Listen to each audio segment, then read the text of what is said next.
Hello, my dear children. Hope you all are doing good. Welcome back to the social science class.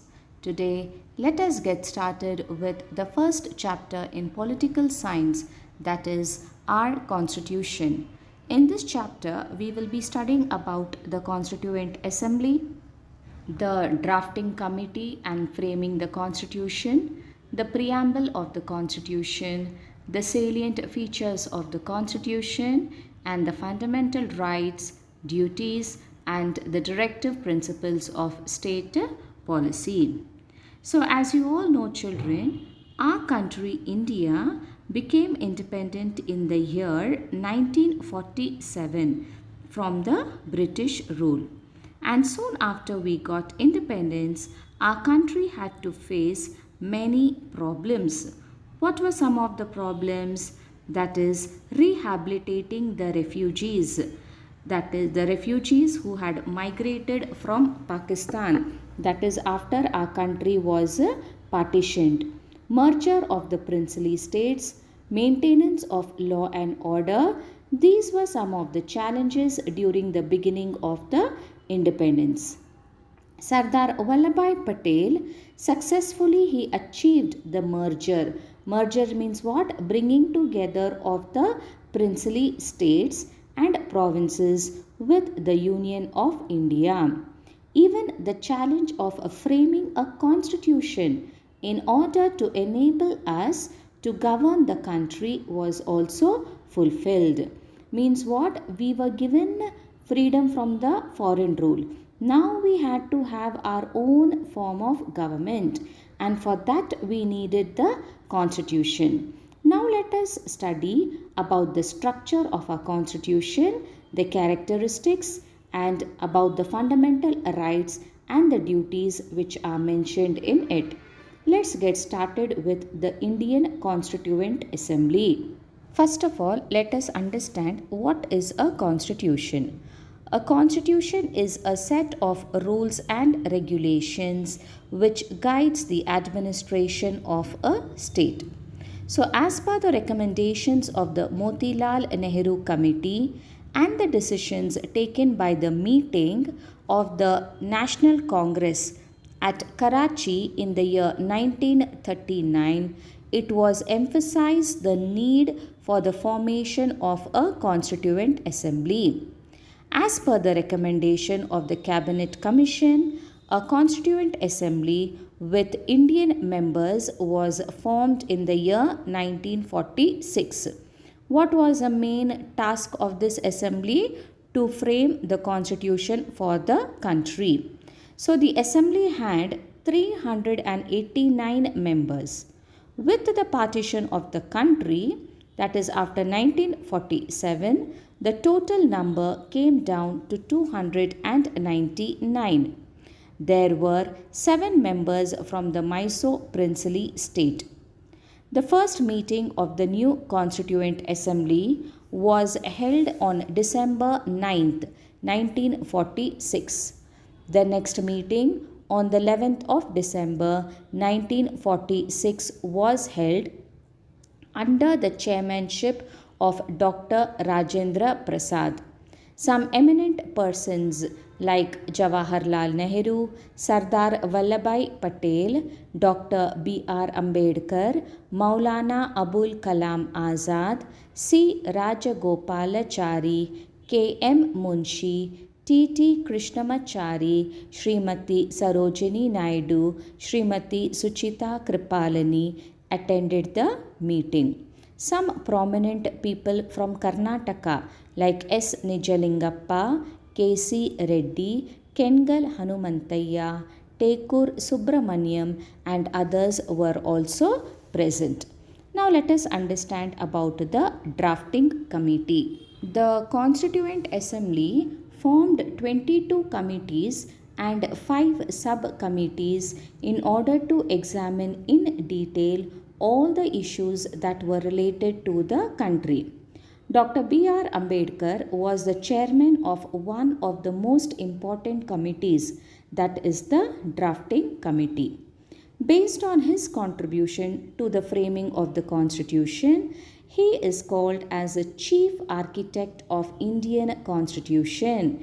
He was the main person. The other members of this committee were N. Gopalaswamy Iyengar, Aladi Krishna Swamy Iyer, K. M. Munshi, T. T. Krishnamachari, and some other eminent statesmen. Now let's have an idea about the framing of the constitution.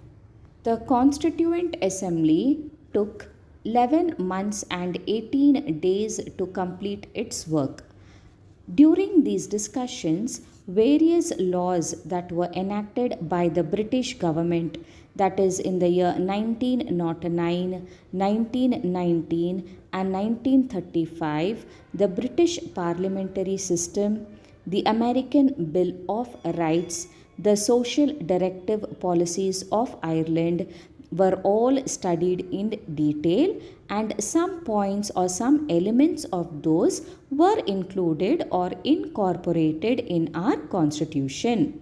So finally, the Indian constitution was approved on the 26th of November 1949, and it came into force on 26th January 1950. And you know the importance of 26th January, children.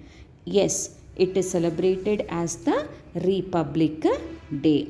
Now let's understand about the preamble to the Constitution.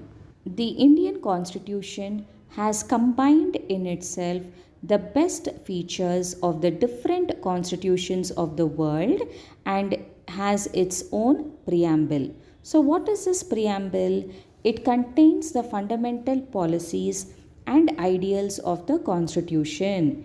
It is the sum of the structure, values, principles, and goals of the Constitution. It is based on the aspirations and ideals of the people of India. So, what is there in the Constitution? You will come to know just by reading the preamble. The preamble is like the index to the Constitution. So the preamble is a part of the objective resolution which was put forward by Jawaharlal Nehru on December 13th, 1946 and approved by the Constituent Assembly on January 22nd, 1947.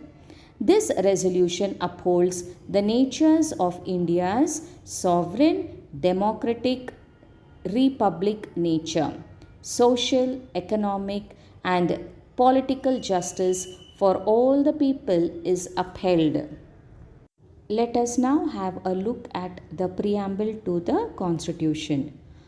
It begins with the words like, "We the people of India, having solemnly resolved to constitute India into a sovereign, socialist, secular, democratic republic, and to secure to all its citizens." These lines tells us about what kind of nation we are prepared to build. The next line, justice, that is social, economic and political, liberty of thought, expression, belief, faith and worship, and equality of status and opportunity, and to promote among them all. So these lines describes about what should be given to the people. Fraternity, assuring the dignity of the individual and the unity and integrity of the nation. This tells us about the inspiration we get from the first and the second paragraphs. So in our Constituent Assembly, this 26th day of November 1949, do hereby adopt, enact and give to ourselves this Constitution. So the words socialist and secular were added by the 42nd Amendment of the Constitution Act, that is in the year 1976. So children, the preamble to our Constitution is very meaningful. It describes our political system and it is a key to understand our Constitution. It has been described as the jewel of the Constitution. K.M. Munshi as referred to as a political horoscope. Okay, now let us understand what is the meaning of the beginning words or the important words of the preamble. We, the Indian citizens. So, the preamble of the Constitution begins with the words, We, the citizens of India. What is the meaning of it? The Indian Constitution is framed by the Indians and it strives to fulfill the dreams of the Indians. Next, sovereign. So, India is a sovereign country, powerful country, and it is not under the control of any other country in the world. It is not a part of any power bloc. It has its own foreign policies, non alignment policy, and 5-year plans, by implementing which the country has achieved internal and external autonomy. Next, socialist. So, the goal of our constitution is to create social equality and promote welfare to all the people in our country. In order to enable this, directive principles of state policy has been incorporated in the constitution through the 42nd amendment, that is in the year 1976. Already I told you about this. So through this amendment, land forms and other progressive economic reforms were introduced. Now let us understand what is the meaning of secular. So the word secular has been incorporated in the constitution through the 42nd amendment in 1946. So no religion has been given the status of a national religion. So our country India is a secular country. Citizens have the liberty or the right to practice whichever religion they like. So all the religions have equal status in our country. Lastly, what is the meaning of democratic republic? We'll see. Securing the happiness of everyone is the responsibility of a government in a democracy.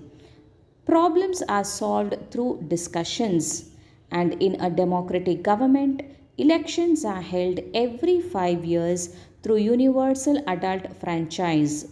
The fact that our head of the state is the President of India, who is elected for a period of 5 years, proves that our country is a republic. Now let us study about the salient features of our constitution. First one, written and lengthy constitution. Our constitution is in the written form. The powers and functions of the organs of the government, that is the legislature, executive and judiciary, has been delineated in the constitution. Fundamental rights, duties, directive principles of state policy are all in the written form.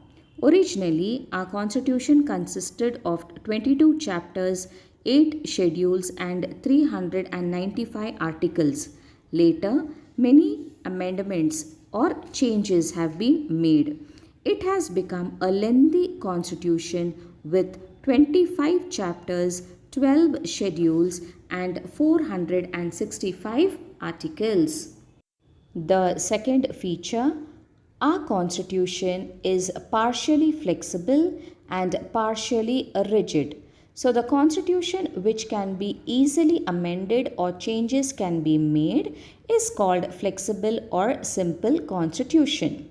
So the constitutions that have special procedures for amendment are called rigid or complicated constitutions. So our constitution is neither too flexible that every now and then you can go on making changes, nor it is too rigid that you cannot make a change only. The third feature, parliamentary form of government. So the Indian Constitution provides for a parliamentary form of government.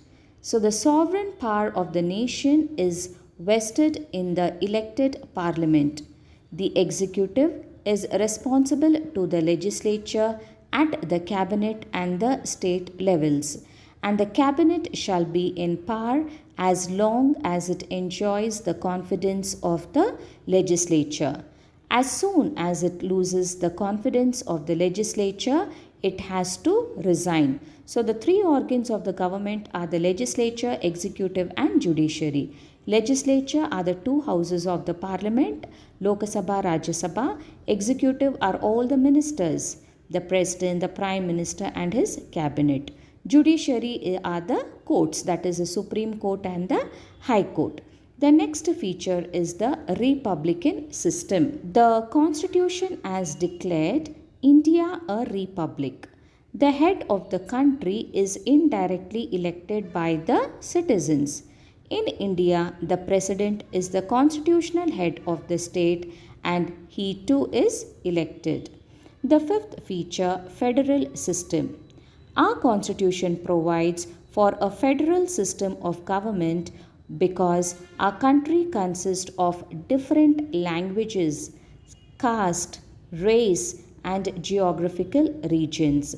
So, administrative powers are shared by the central and the state governments. So, our country, though it has a central government, it is divided into different states and with a state government. So, the central list has 100 subjects, the state list has 61 subjects, and the concurrent list has 52 subjects. So, the Supreme Court possesses the power to solve all the disputes or the clashes which rises between the center and the state with respect to any subject. So, on those subjects, only the central government can make any changes, can take decisions. That is on the 100 subjects.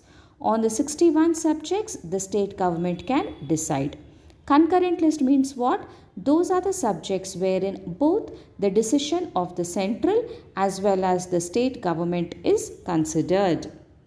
The next important feature of our constitution is fundamental rights. The rights that the constitution has given to the people are called fundamental rights. No law of any government, that is a central or state, or any organization can deny these rights to the people.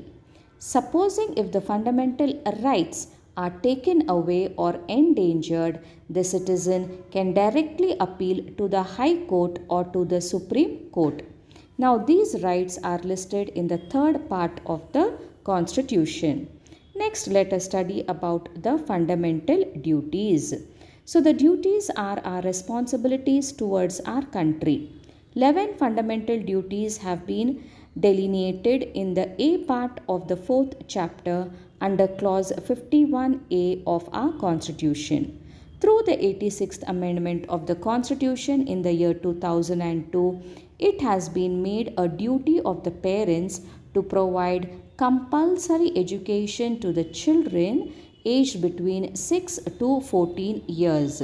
So, this is the 11th duty that is mentioned in the Constitution of our country. So, children, today we began this new chapter in political science, our Constitution, and I have explained to you about the introduction, that is the background, then about the Indian Constituent Assembly, about the preamble of the Constitution, and we studied about 7 salient features of our Constitution. Let us continue the remaining part of the lesson in the next class. Thank you and have a nice day.